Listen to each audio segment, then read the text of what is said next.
Assalamualaikum warahmatullahi wabarakatuh. Kembali lagi bersama saya Anissa Rizky di mata pelajaran Akuntansi Dasar. Di video kali ini saya akan menjelaskan materi bab 5, yaitu memahami siklus akuntansi. Untuk lebih jelasnya, mari kita simak video berikut ini.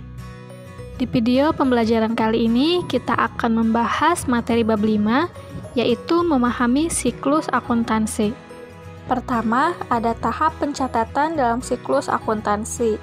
Nah, jadi sebelum kita melakukan penjurnalan, langkah pertama yang harus kita lakukan adalah menganalisis bukti transaksi. Jadi, transaksi-transaksi yang terjadi dalam setiap perusahaan haruslah memiliki bukti yang disebut dengan bukti transaksi. Bukti transaksi merupakan bukti pendukung atas terjadinya transaksi pada suatu perusahaan. Nah, di bawah ini ada beberapa contoh bukti transaksi yang perlu kamu ketahui. Yang pertama ada kwitansi, cek, biljet giro, faktur, nota kontan, nota debit atau kredit, dan bukti memo. Nah, kemudian jika kita telah melakukan analisis bukti transaksi, langkah selanjutnya kita melakukan penjurnalan. Penjurnalan adalah pencatatan transaksi ke dalam jurnal. Nah, jurnal itu sendiri adalah alat untuk mencatat transaksi perusahaan yang dilakukan secara kronologis dengan menunjukkan akun yang harus didebet dan dikredit beserta jumlahnya masing-masing. Kemudian ada manfaat jurnal. Jurnal mempunyai beberapa manfaat sebagai berikut. Yang pertama adalah sebagai alat pencatatan yang menggambarkan pengaruh transaksi terhadap akun-akun yang ada di perusahaan tersebut. Kedua, alat yang menggambarkan transaksi sesuai dengan urutan waktunya atau kronologis. Ketiga, dapat digunakan untuk mencegah dan menganalisis kesalahan, karena jumlah debit dan kredit untuk setiap ayat dapat dibandingkan. Selanjutnya yaitu pemostingan ke dalam buku besar. Fungsi buku besar adalah sebagai berikut. Pertama, melakukan pencatatan semua transaksi akuntansi dengan prinsip keakuratan dan memastikan bahwa transaksi yang dicatat sudah benar. Kedua, melakukan posting pada semua transaksi yang terjadi tersebut sesuai dengan akunnya masing-masing secara cepat. Ketiga, menjaga keseimbangan pada akun yang ada, baik di kolom debit maupun kredit. Keempat, akomodasi entry jurnal penyesuaian yang dibutuhkan. Kelima, membantu mempersiapkan dan menghasilkan laporan keuangan yang reliable dan disajikan tepat waktu pada setiap periode akuntansi. Tahap pengikhtisaran dalam siklus akuntansi yaitu terbagi menjadi 5 bagian.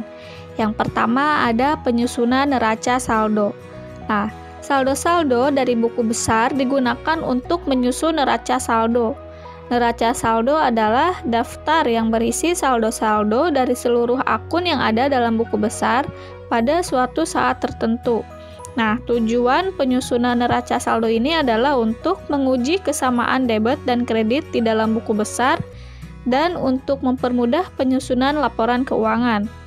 Kedua, yaitu pembuatan jurnal penyesuaian. Jurnal penyesuaian adalah ayat-ayat jurnal yang dibuat untuk memutakhirkan akun-akun tertentu pada akhir periode. Jurnal penyesuaian dibuat pada akhir periode akuntansi untuk menyesuaikan akun-akun yang ada sehingga akun-akun tersebut menunjukkan data keuangan yang sebenarnya. Ayat-ayat pada jurnal penyesuaian kemudian diposting ke dalam buku besar. Ketiga, ada pembantu jurnal penutup. Pembuatan jurnal penutup. Dalam buku pengantar akuntansi 1, pendekatan siklus akuntansi yang ditulis oleh Pura pada tahun 2013, jurnal penutup adalah jurnal yang dibuat pada akhir periode akuntansi dengan tujuan untuk memindahkan saldo akun nominal atau akun sementara ke dalam akun modal dan ikhtisar laba rugi atau laba ditahan bagi perusahaan yang berbentuk perseroan terbatas. Nah, kemudian yang ketiga ada pembuatan neraca saldo setelah penutupan. Ayat-ayat pada jurnal penutup kemudian diposting ke dalam buku besar. Saldo akun-akun pada buku besar setelah penutupan kemudian akan disusun ke dalam neraca saldo setelah penutupan. Nah, dalam buku pengantar akuntansi 1, pendekatan siklus akuntansi yang ditulis oleh Pura pada tahun 2013, menjelaskan bahwa neraca saldo penutupan adalah suatu laporan yang digunakan untuk menyusun kembali saldo-saldo akun real yang akan dijadikan pedoman untuk menyusun neraca awal periode selanjutnya. Debit dan kredit pada neraca saldo setelah penutup harus menunjukkan jumlah yang sama, atau balance ya. Terakhir, ada jurnal pembalik. Akun-akun dalam saldo setelah penutupan memang telah siap digunakan untuk menyusun neraca awal periode berikutnya. Namun, jangan langsung digunakan untuk pencatatan ya, karena terdapat beberapa akun dalam penyesuaian yang perlu dibuat jurnal pembalik. Nah, akun-akun yang perlu dibuat jurnal pembalik adalah akun-akun beban dan pendapatan yang dicatat dengan menggunakan pendekatan laba rugi. Sementara akun yang dicatat dengan pendekatan neraca tidak perlu dibuat untuk jurnal pembaliknya. Seperti itu. Selanjutnya ada tahap laporan dalam siklus akuntansi. Pertama ada laporan laba rugi. Laporan laba rugi adalah laporan keuangan yang menunjukkan hasil operasi perusahaan dalam satu periode waktu tertentu. Kedua ada laporan perubahan modal atau laporan perubahan ekuitas. Laporan perubahan ekuitas adalah laporan keuangan yang menunjukkan peningkatan dan penurunan ekuitas selama periode tertentu. Ketiga, laporan neraca atau laporan posisi keuangan. Neraca atau laporan posisi keuangan adalah laporan keuangan yang menunjukkan kondisi keuangan suatu perusahaan pada tanggal tertentu. Terakhir ada laporan arus kas. Laporan arus kas adalah laporan yang menggambarkan arus kas. Laporan yang menggambarkan arus kas masuk dan arus kas keluar dalam suatu periode tertentu.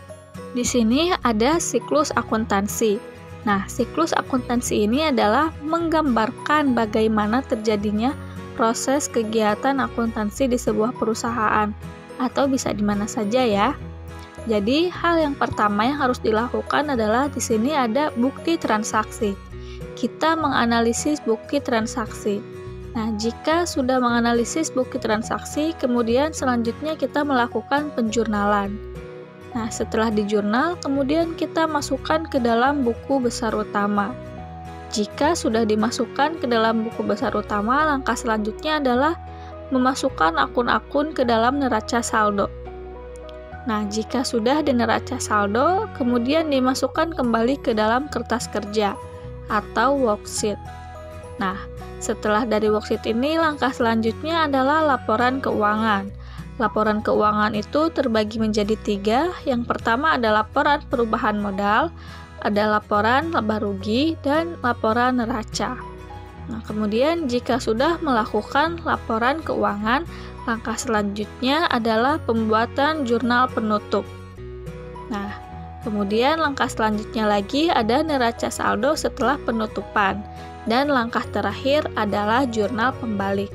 Nah, ini yang dinamakan dengan siklus akuntansi. Jadi, siklus akuntansi ini dimulai dari bukti transaksi. Sekian materi video pembelajaran kali ini.